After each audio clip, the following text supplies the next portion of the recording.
Welcome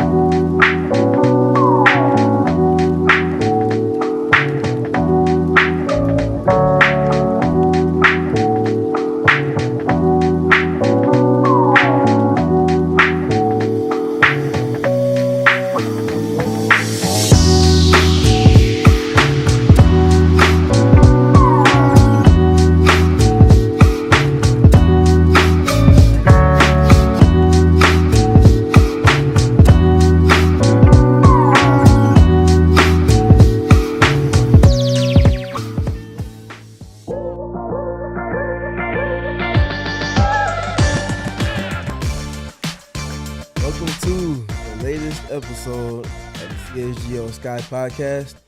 This is your boy Steven here with you hosting. I'm alone this time. We're going to send our best regards to Chris as he has some personal things he's taking care of. So I'm here solo today. So welcome again to the show. And I'm here, not in studio, but having a great guest come through. The one and only Coach Shimmy Gray Miller is joining. Coach Shimmy, how? I'm doing fantastic. Thanks for having me, Steven, and hello, everyone out there. So if you don't know or if you don't recognize the voice by now, Coach Shimmy is one of the best play-by-play announcers that the Sky have had on the live broadcast for their games over the course of the season. So obviously and naturally, that's a great basketball mind to run through a ton of the different things that the Sky have had going on this season. So again, welcome, Coach, and let's go ahead and get to it. All right, sounds good. Works for me.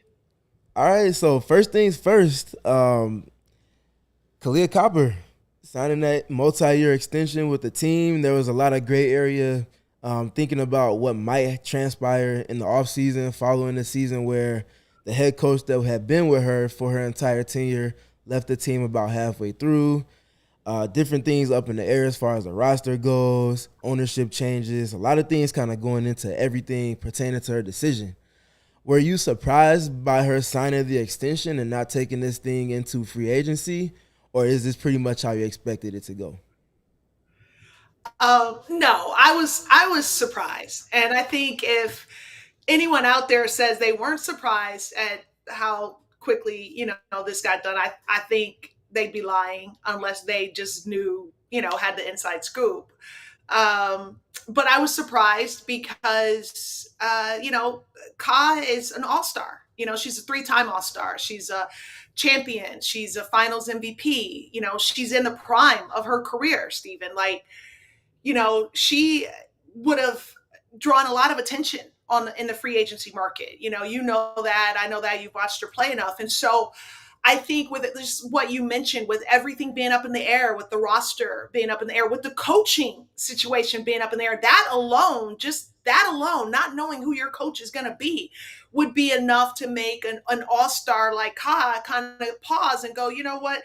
I'm not totally against coming back, but let's wait a minute. Let's see who they're going to bring in and what we're going to do as far as like what this new ownership is going to do as far as practice facility, things like that before I make a decision. So the fact that she signed, when she did on that day instead of going, that was huge. I think I'm not sure. And Lisa and I, we mentioned it a few times on the broadcast because it broke while we were on air. And I'm not really sure if people understand just how significant and what a big deal that is. I mean, she is a franchise player. So I was surprised, but pleasantly surprised, Stephen. So excited for the Sky, for the organization, for the team, her teammates, but most importantly for these fans, because this year was rough. The Sky is used to a certain level. They have a certain expectation now, and this year was tough. And these fans showed up every single night when there's a lot going on in the city of Chicago in the summertime, and they showed up every night. So congratulations to everyone involved here. I think you said that perfectly, given so many different adversities and even more so of the spontaneous variety that came up even before the season started.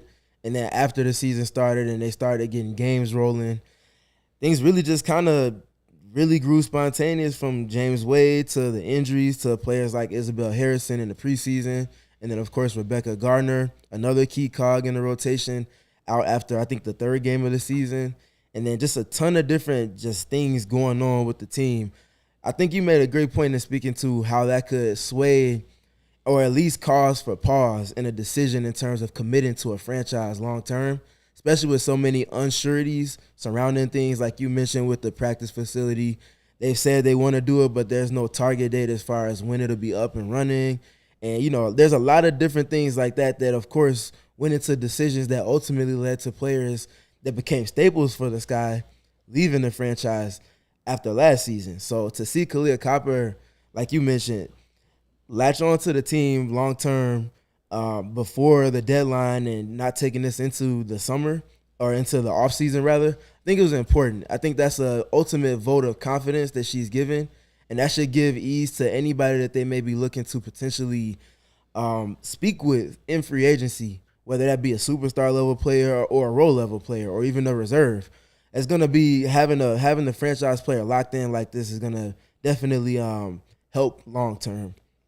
And I think, I agree. And I think it says a lot about her character. yes, It says a lot about her character and who she is, and she's clearly what her actions have shown is that she's loyal.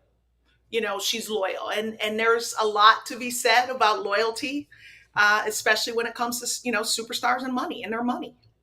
especially in this climate and in this era of superstar and just athletes in general, whether that be on the men's side of basketball or the women's side. There's a lot that goes into those things. Sometimes it's things we do know of, and sometimes it's things we don't.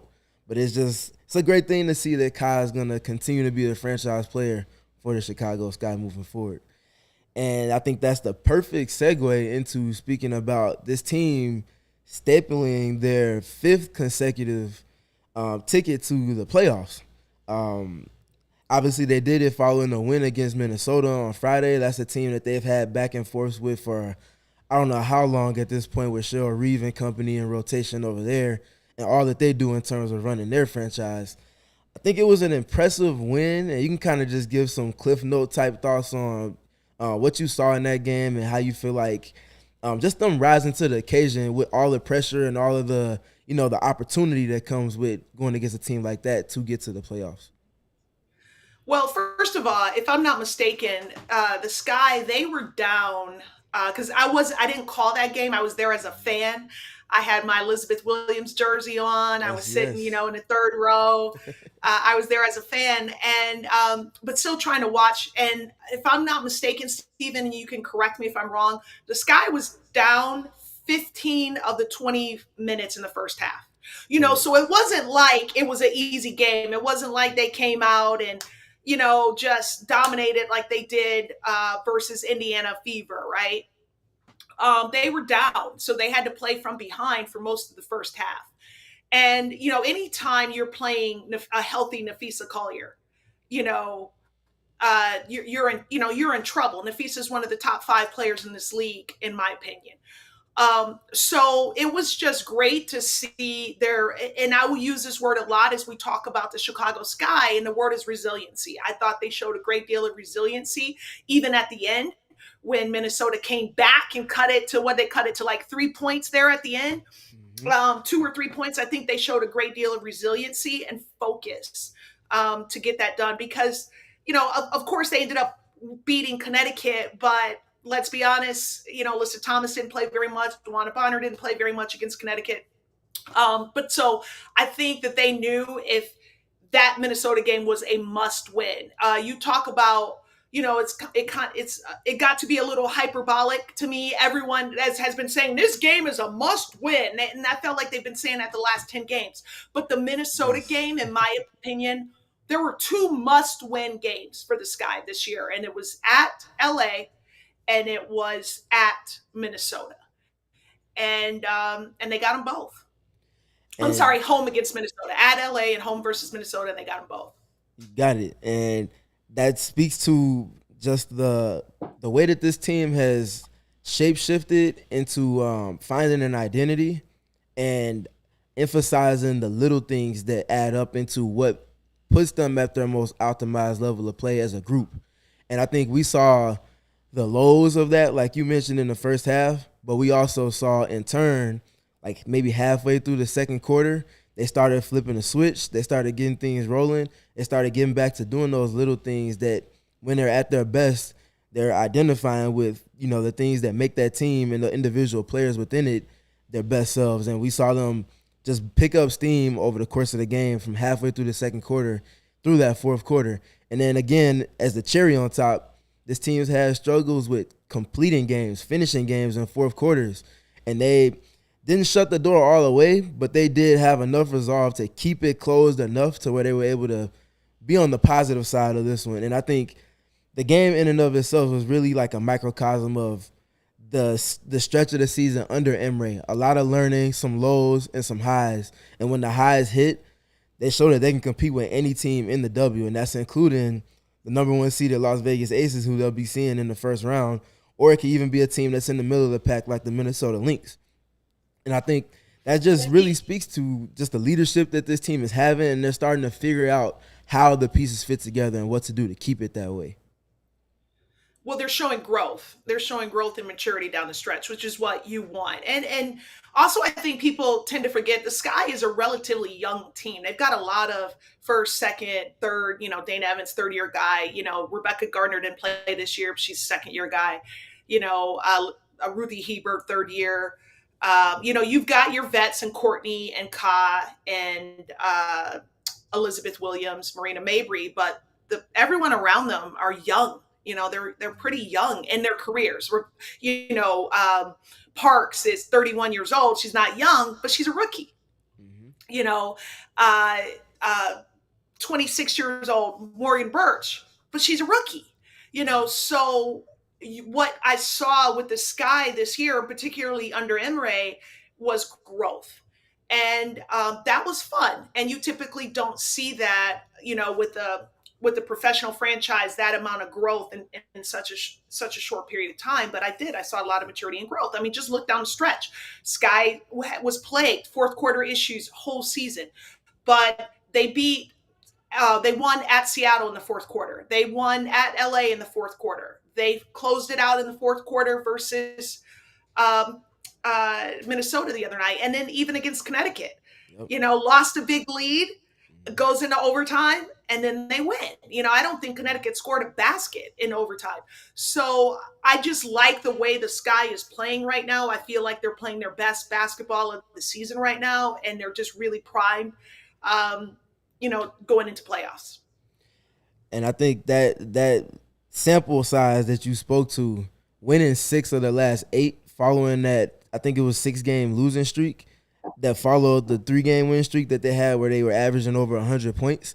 I think that rebounding and just recircling of everything that you need and getting and literally doing everything you needed to until the last minute for the season, I think that was just really a sign of growth for this team. And, I mean, you look at the losses that they had. If you were looking at their last 8 games, you probably would have said they would lose those 2 games, which was against the New York Liberty and against the Las Vegas Aces.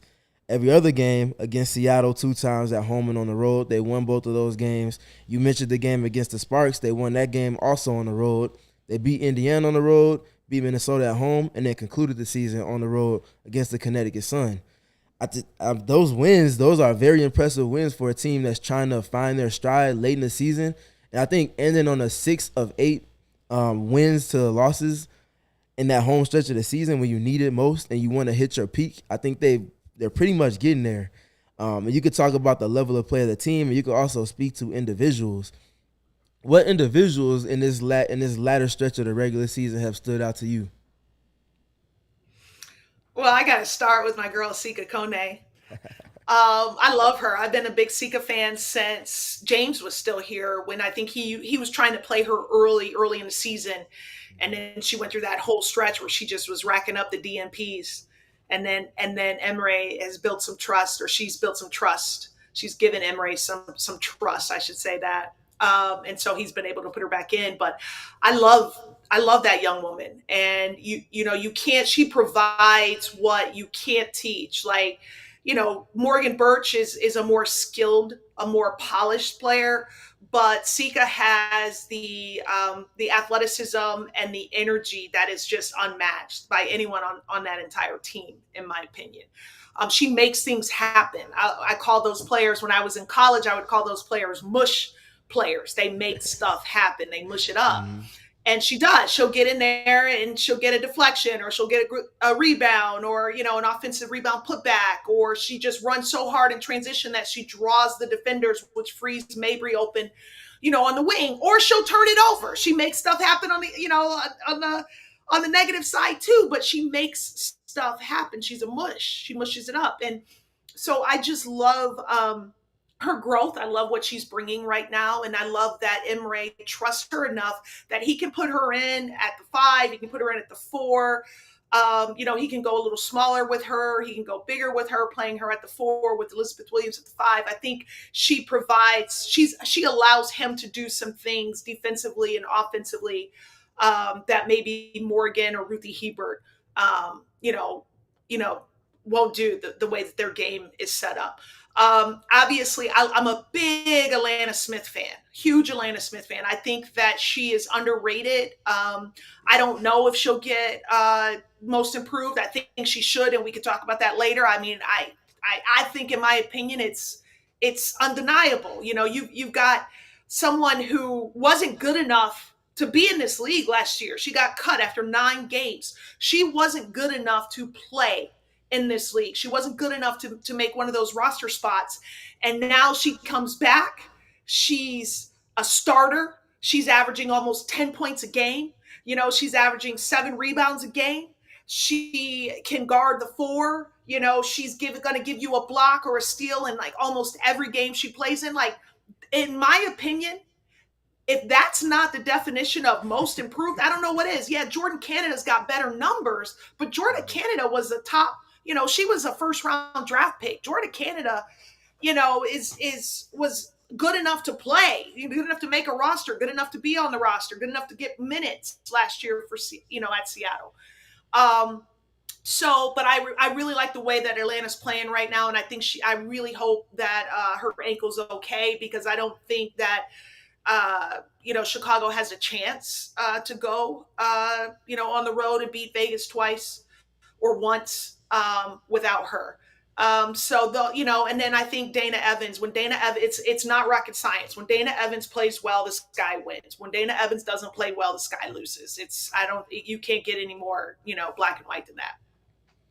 I think you made tons of great points. We can start with Sika. Like you said, she does the things you can't teach, you can't coach, you can't infuse into a player. They just have to come with that already pre-installed in their system. And she has that at her base, at her foundation. And, regardless of what production or, like you said, where turnovers or defensive lapses she might potentially have, everything she does, she's going to do it at 110 miles per hour. And you're never going to have to question her effort. And, again, especially as a player in a reserve role, especially even more so behind a player like Elizabeth Williams, to have a player that can cause so much chaos off the bench with or without Elizabeth, that's just a level of unpredictability that you put into your rotation that is just positive. Like you said, she can be plus 10 or she could be minus 10, but there's still going to be some type of impact on the game that she's going to have. And there's only so many players like that. And when you have one that you can infuse into, especially a playoff rotation for a 4-minute stretch or a 3-minute stretch, and they can just cause a couple of deflections and just change the pace of the game or really neutralize the pace of the game if you're at a deficit, that's the value in and of itself there for Sika. And regarding Atlanta, I mean, what can't you say? She's just like a tough mentally, but also tough physically, to where she's not shying away from contact with anybody. She'll step up and guard Chelsea Gray on a switch in isolation by herself. Obviously, she'll bang in the post with Asia Wilson. She'll space the floor, pick and pop. She'll roll. She'll play on the short roll. She'll make all of the secondary reads that you need behind Elizabeth Williams when she's hedging on screens. And she'll be early and on time with her rotations. She diving on the floor. No one ever beats her to the floor for a loose ball, whether it's an offensive rebound. She's getting deflections. That she just does so much for the team as a connecting piece on both sides of the ball. And I think her production in this first round series is going to be very important, especially as a starting 4.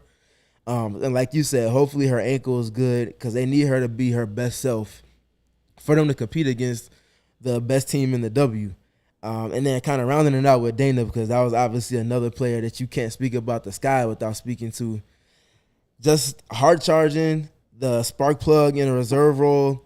And I think my favorite thing about everything that she's bringing to the fold this season is the commanding from a point guard position.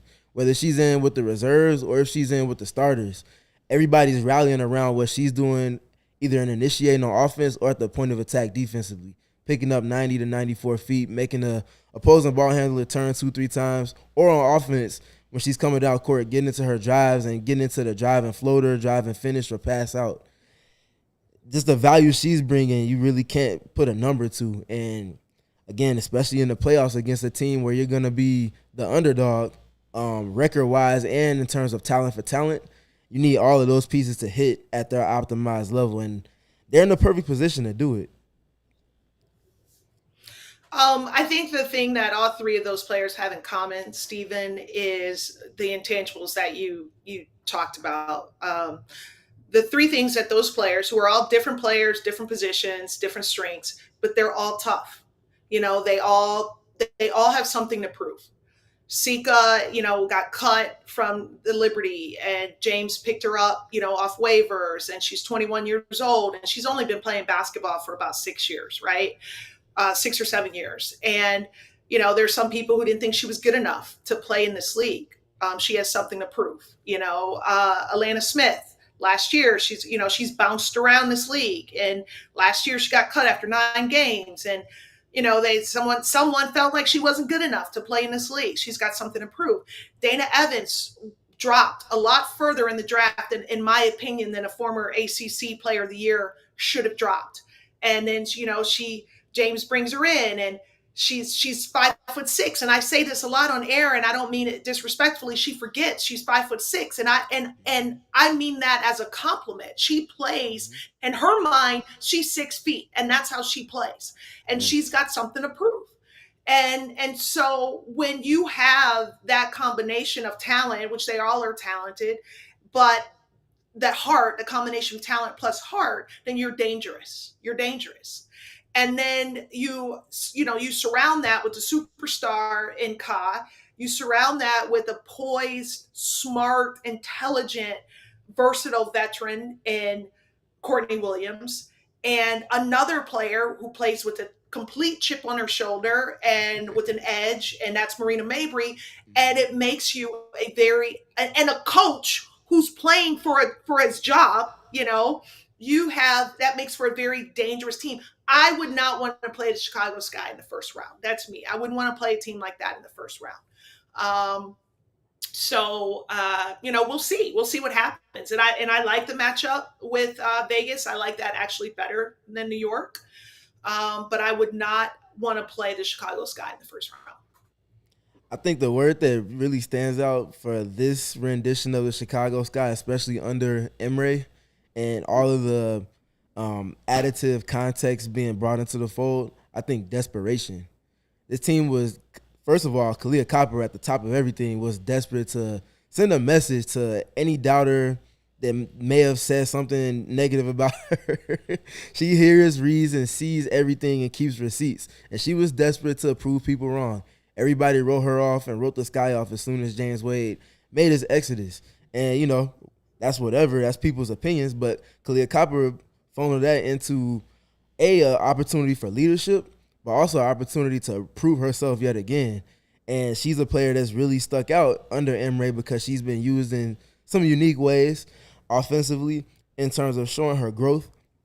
And even more so past all this on-court stuff, just the leadership part. Like, she was a player that spoke to wanting to prove a point in terms of showing that she can be a franchise player. And, of course, coming with being a franchise player is being able to lead, put players in positions, infuse them with confidence, and also be able to keep yourself at an all-star or top 10 level, which she's been near the entire season. And obviously she made the all-star team. So just seeing her continue to come into her own as a player while also taking the leadership thing in stride and continuing to grow through that as well, it's been fun to see. And I think you would probably agree with it too. This team goes as she goes, and playoff Ka is a different type of animal. That's where she really stapled and really put her stamp on things in terms of her marketability and just her general brand across the W. And here she is with another opportunity, this time as the leader and the franchise player. And it's going to be fun to see how she comes with that North Philly energy. Playoff is that is the playoffs? That's where she got the KFC moniker, Got it. right? You got it. Yeah, yeah. Yeah. It'll be fun. I can't wait. I can't wait till tomorrow. Most definitely. All right, let's take a break and go ahead and pay the bills. So we're gonna start with Shady Rays. Take on the sun with gear built to last. Our friends over at Shady Rays have you covered for the warm weather ahead with premium polarized shades at an affordable price. Shady Rays is an independent sunglasses company that offers a world-class product that's just as good as any experience that you've worn. Durable frames and extremely clear optics for outdoor adventures. That's not all though. Shady Rays offers the most insane protection of any eyewear, and they do that with every pair of sunglasses, whether that be it's having issues with the lenses, or they're broken, or you lose them. Whatever it is, they'll replace them free of charge, and they just do so many other different things that help to just make the brand just something that's fun to market, and even if you invest, it's something that's fun to get into as well. So like I mentioned, if you break a pair, even if you've only had it for one day, they told us that they'll send you a brand new pair, no questions asked. Wear your Shady Rays with confidence because they have your back after every single purchase. Together with their customers, Shady Rays is providing much needed support to nonprofit partners across the U.S. through Shady Rays Impact. From building play sets for pediatric cancer patients to providing young adults with MS the outdoor adventure of a lifetime, Shady Rays is making an impact in your community and others like now and for years to come. If you don't love your Shady Rays, exchange it for a new pair or return them again free of charge within 30 days. There's no risk when you shop. Their team always has your back. And now we can kind of get back to speaking to basketball. Looking at Well, the actually, playoffs. I would actually like to talk about Shady Rays. I have Oh, a let's pair, do it. Oh, that's a pleasant surprise. Let's do and it. yes, I have a pair of Shady Rays. So throw that promo back on there, and it's true. I lost my Shady Rays, and I did. I called the company and I said I lost my Shady Rays, and they sent me a new pair of Shady Rays, no questions asked. And I still get the emails from Shady Rays. And then I ended up buying another pair, so I have two pairs of Shady Rays. There you go. That's an unplanned cosign of one of the sponsors. We See, always we're welcome not them. liars out here. Yeah, we only promote stuff we love. That's right. Yeah. That's right. All right, kind of shifting back on court now. We can kind of start speaking to this first round series we got with the one and only defending champion Las Vegas Aces. Coach, what sticks out to you when looking at film of the Aces or just speaking on everything that the Las Vegas Aces are? uh Scores, like dominant scores, like they're hard to guard because you've got scoring threat at four of the five positions. So they're really hard to guard, right? But here's the thing that also stands out to me is they don't have a bench, you know, and I think they're trending down. I think, and I said this on air, and I think they're wearing down. I think since Candace has gone out, they've been kind of exposed. They don't have much of a bench. You look at New York, and you've got Kayla Thornton, and you've got Steph Dolson, and coming off the bench, and you look at, and then you have uh, what's the French player's name, Marine the scorer. Johannes. Marine, yeah. Yes, yes. Wouldn't you love to have her coming off your bench, right, So Johannes? fun. So But then fun. you look at Vegas, and you got Sydney Colson, you know, the young lady who's from Iowa, who played at Connecticut. Like, there's a Mm-hmm. big drop off. You've got Kirsten Bell. Mm-hmm. There's a big drop off when you look at bench, and so and when you're looking at a series, I think it's easy to beat someone one time, but now you're looking at a series, a 3-game series, a 5-game series. It's hard. You need, your bench has got to, come through for you. So if you take a look, and I haven't broken down the numbers, but if you take a look at Vegas's losses this year, I would almost guarantee you that the bench production on the other team was much higher. Like, so that means that, like, Chelsea had a bad game, Asia Wilson had a bad game, and then you don't have anybody coming off the bench to compensate for that. So I think that right now Vegas is kind of trending down. I think on the flip side of that, New York is trending up. I think that Sabrina Ionescu and Courtney Vandersloot have finally learned how to play together. You're talking about two ball dominant point guards, and they finally figured it out. I think Jonquel Jones has finally played her way into shape. So, and Stewie's just has always just is Stewie. So I think you're looking at two teams, and I think the defending champs are trending down. That's why I would rather play them if I'm Chicago, and I think New York is playing up. So I wasn't mad at all about the seedings. Everybody was like, we don't want to play Vegas. No, I'm actually okay with playing Vegas. I mean, look at how closely the Sky played Vegas in their last game, right? Yep. So They played the Aces as close as any team not named the New York Liberty this season, actually.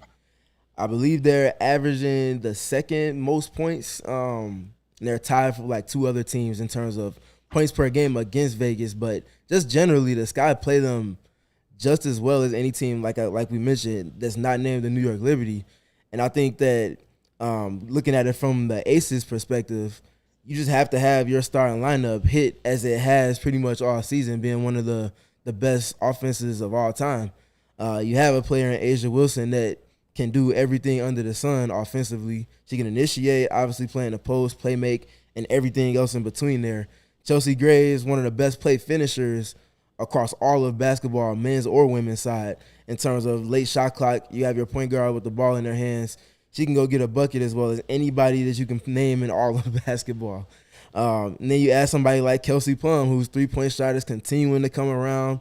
She's getting better with picking her spots with her drives. She's getting better with finishing with more consistency through contact. And she's adding a little bit more activity in the mid-range to her game. She's still cutting. She's doing a lot of little things that keep her on the floor off the ball, in addition to everything that she is with lightning in a bottle on the ball. And then Jackie Young, spacing. She's knocking down more three-pointers this season than she has in her career. Her efficiency is up. She's just continuing to be a better version of herself. And then obviously everything that they do on the defensive side as a connected unit in that starting lineup helps to change a lot in terms of when they're scoring so much and then they're compiling stops and then scoring again in transition. That's where they really start overthrowing teams with their pace. And then just kind of looking at things like you mentioned from a Chicago Sky perspective, that advantage that you can have if your reserves are hitting it the way that they should, the way that they did in 6 of those last 8 games like we mentioned, that's going to be the template for the Sky to find a way to take one win from Vegas and obviously come back home and then play your chances back at home if, you take whatever you can at that point. But doing the first job and getting yourself an opportunity to play in front of your home crowd with the stakes on the line, I think that's what you want most. And then just kind of looking at the reserves for the Sky specifically, you can't go any further than Dana Evans before anything else. But then in addition to that, finding production from somebody like Ruthie Hebert, who also has a two-man game with Dana that can have a profound impact on the game. And then also getting the minutes from, like you mentioned, with Sika Kone bringing activity and upping the pace and just a general level of activity for the Sky on the defensive side is going to be important. Did you want to speak any more to the reserves for the Sky, or did you want to speak to another entity of the team? No, that's why it's all about matchup, Steven. And I think that the Sky matches up well with Vegas. The Sky matched up really well this season with Dallas. Dallas is a good team. And I think the Sky swept that series, if I'm not mistaken. It's all about matchups. And that's why I just think the play of Dana Evans is going to be so important. Because I don't think that the Aces have anyone coming off their bench that can match the productivity of Dana Evans. So Dana has really got to step up. She needs to be, Louisville ACC Player of the Year Dana. That type of, she needs to get back in her, ACC Player of the Year bag. and bring that sort of confidence to this series. Yeah, she has to be sixth player of the year, Dana Evans. And obviously the opportunity is going to be there. I also don't think that the Aces have anybody that can stay in front of her. And we talk about her overarching impact over a game. Her being able to dictate by just getting paint touches whenever she wants to, whether that be on script in the play or going off script while something else is going on the weak side or on the strong side, and she goes the opposite direction. Just having that activity and just having her just make things happen is going to be important. I also think a player, obviously in the starting lineup, Marina Mabry, has been in her best three-point shooting stretch over this last 8 games of the regular season as well. She just took down Allie Quigley's record for three-point makes in the season for the Chicago Sky in that game against Minnesota. Her continuing to knock down jump shots off the dribble, obviously she does her thing in the catch and shoot, but off the dribble is going to be what's really important, because the Aces were comfortable in stretches over the 3-game sample size in the regular season playing drop coverage. And obviously with drop coverage, you want to keep players from getting to the paint. With Marina Mabry, if she's coming off and she's seeing a drop and she's knocking down those three-pointers, that's going to continue to force the Aces to react defensively, bringing them closer to the level of the screen. And now that allows for her to tap into a dynamic of her evolution that I feel like has been better this season, which is her ingratiating herself with holding two to the ball and then playmaking out of that.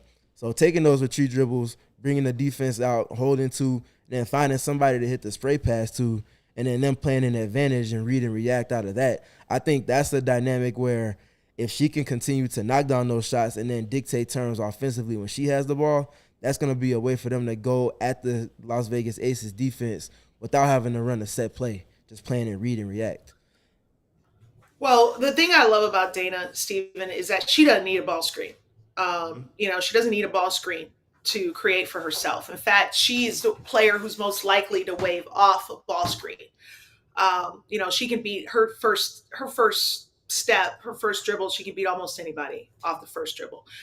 Here's the other thing about why I like the Aces matchup is, and this is a reason, in my opinion, for what it's worth, of why the Sky scores so well against the Aces, because the Aces can't afford to foul. They can't get in foul trouble because we've already talked about it. They don't have a bench. So, it's just going to be a matter of whether or not the Sky, and that's what the Aces count on. They just count on the fact that we've got 4 guys on our team that can score 20 points all on the same night, Kelsey, Asia, Jackie, Chelsea, they can all score 20 points, collectively, each of them individually. And so we're going to count on the fact that we're just going to outscore you.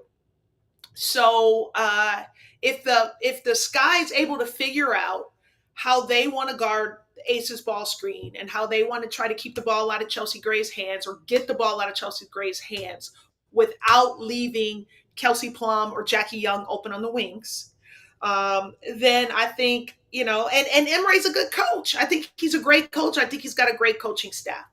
But I like this matchup because the Aces can't guard. They have to defend without fouling, and they haven't proven that they can do that yet.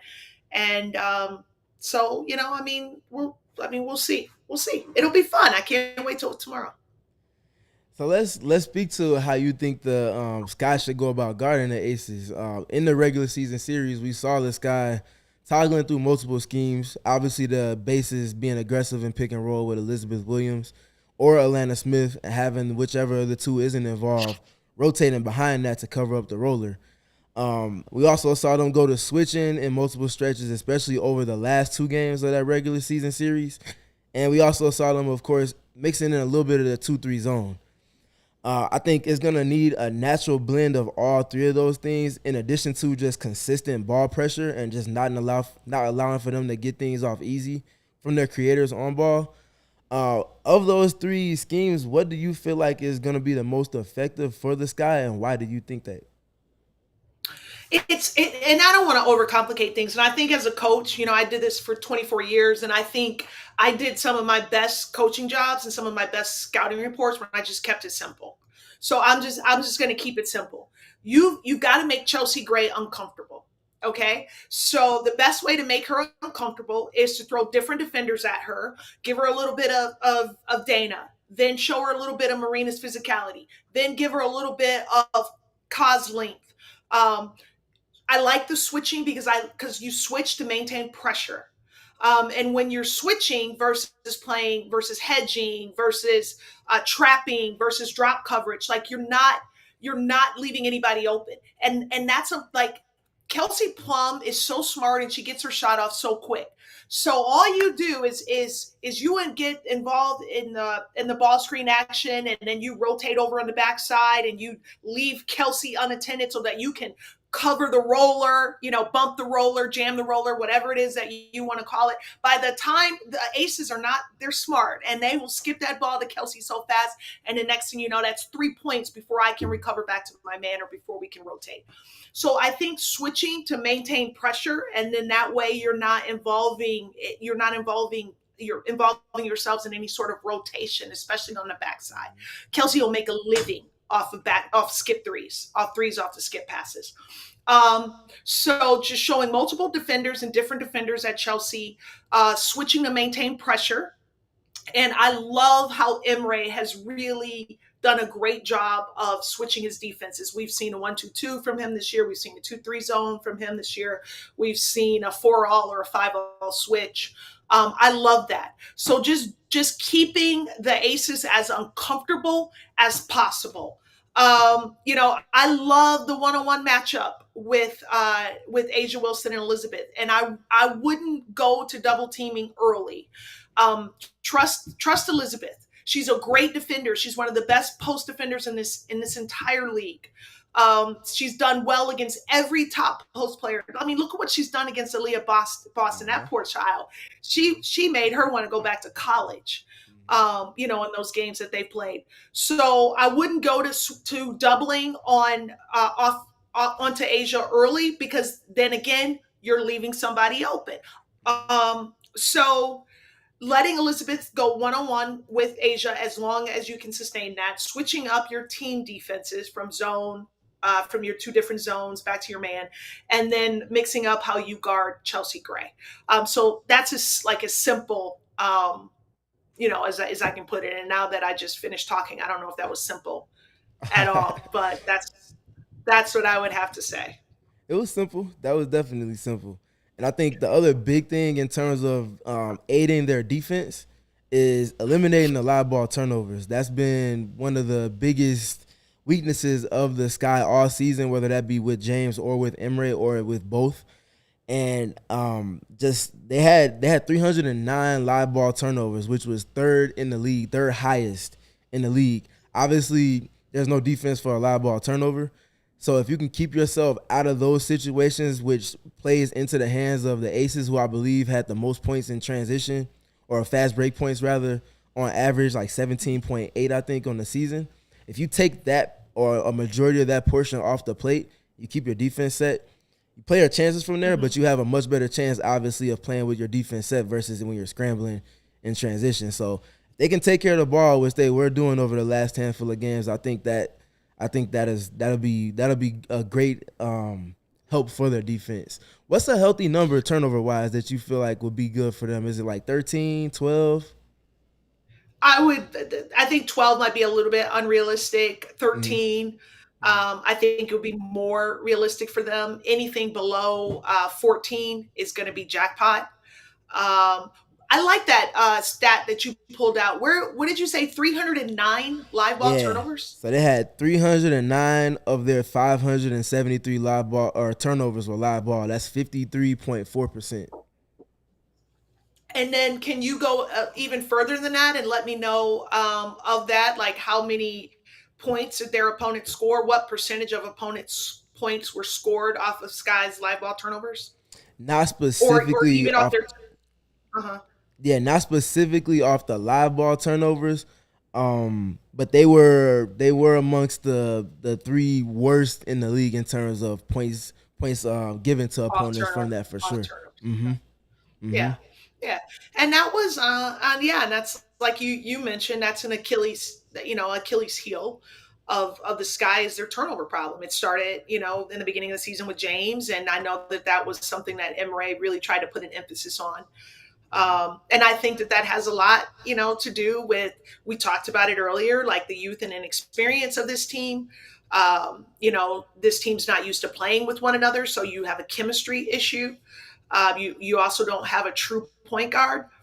But I also will say this, if I'm not mistaken, didn't the Sky have turnover issues last year with Courtney Vandersloot as the point guard? Like, isn't that correct? Is that right? Did I just Candace made emphasis of that every post game, that turnovers were the majority of the issues whenever they lost.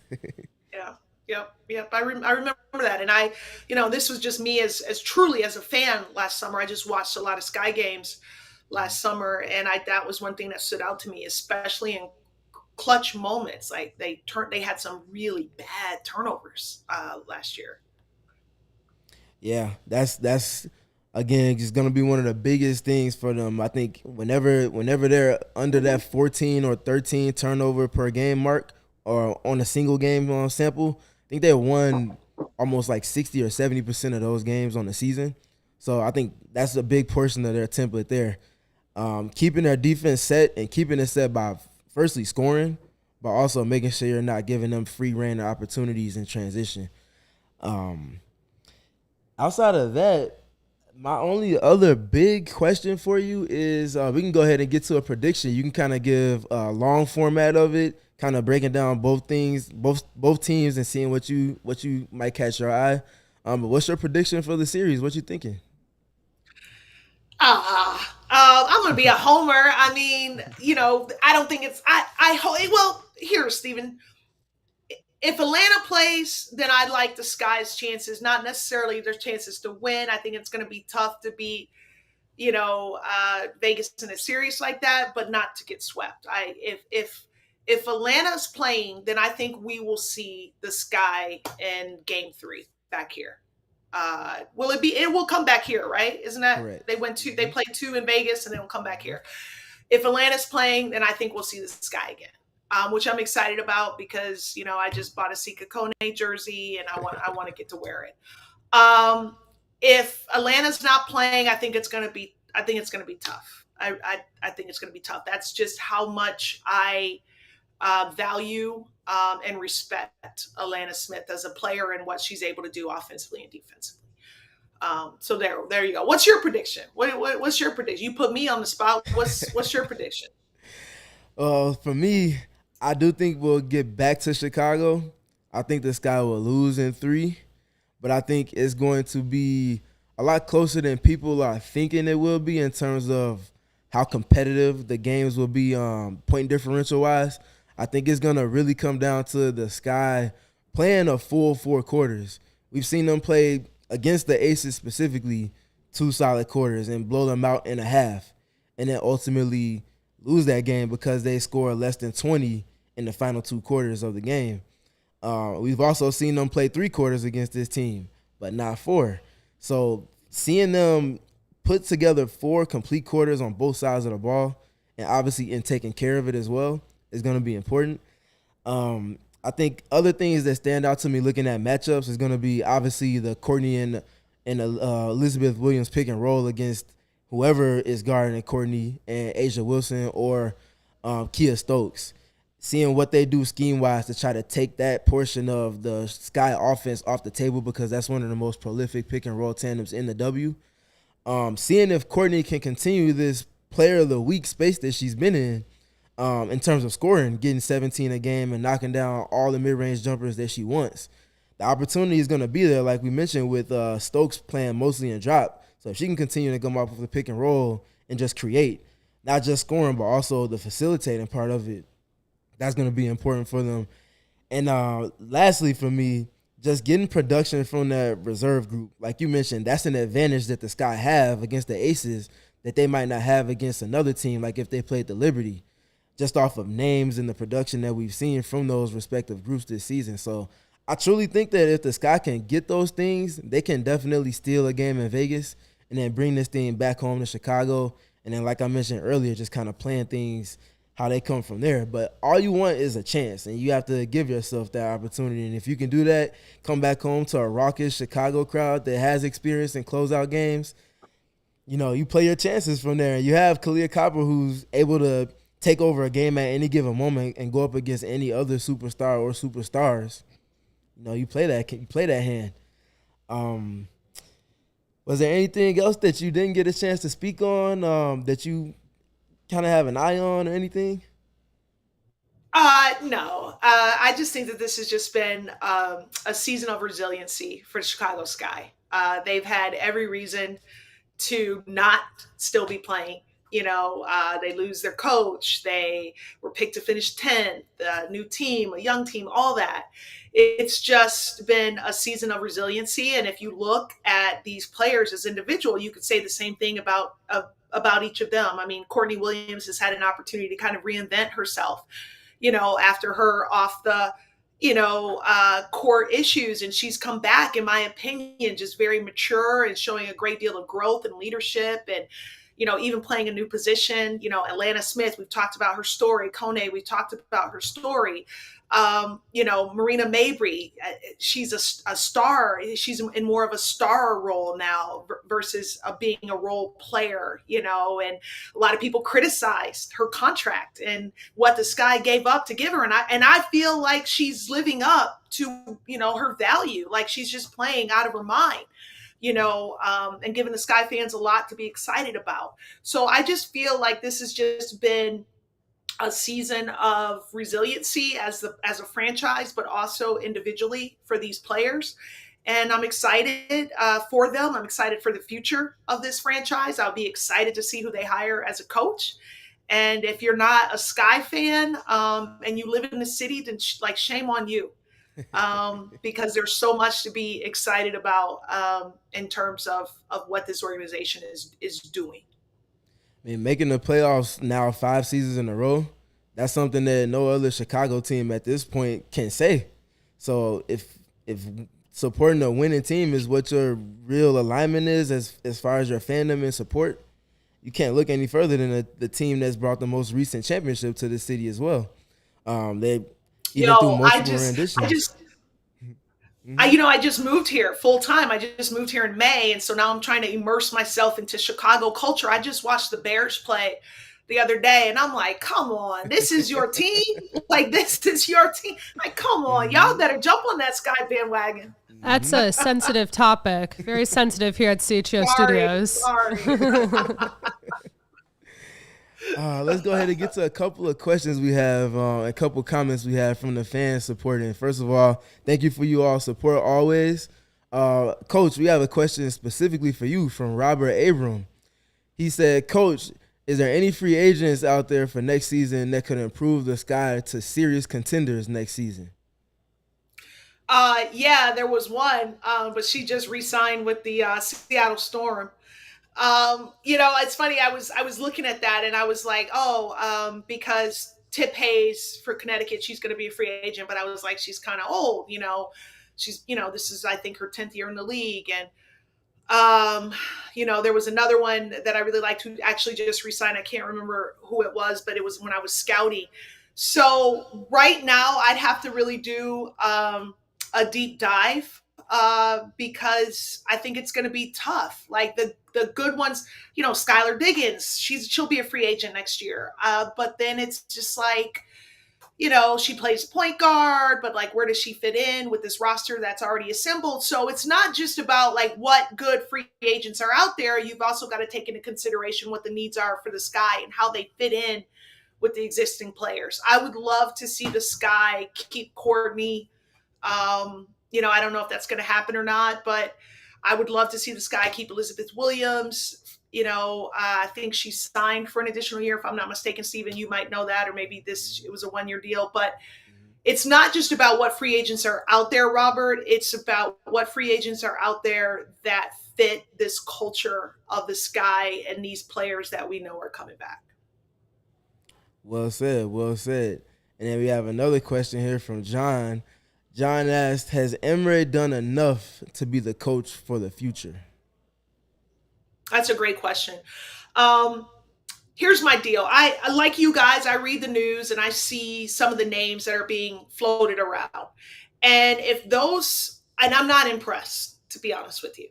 And if those are some of the names that are being floated around, then you might as well keep Emre, because I think the fact that he's kept his team together, that these players have gotten better. Elizabeth Williams has gotten better because of the ball screen offense that Emre has implemented.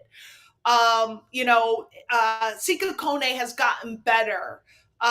Courtney Williams has continued to grow. Marina Mabry has gotten better from the beginning of the season to the end of the season.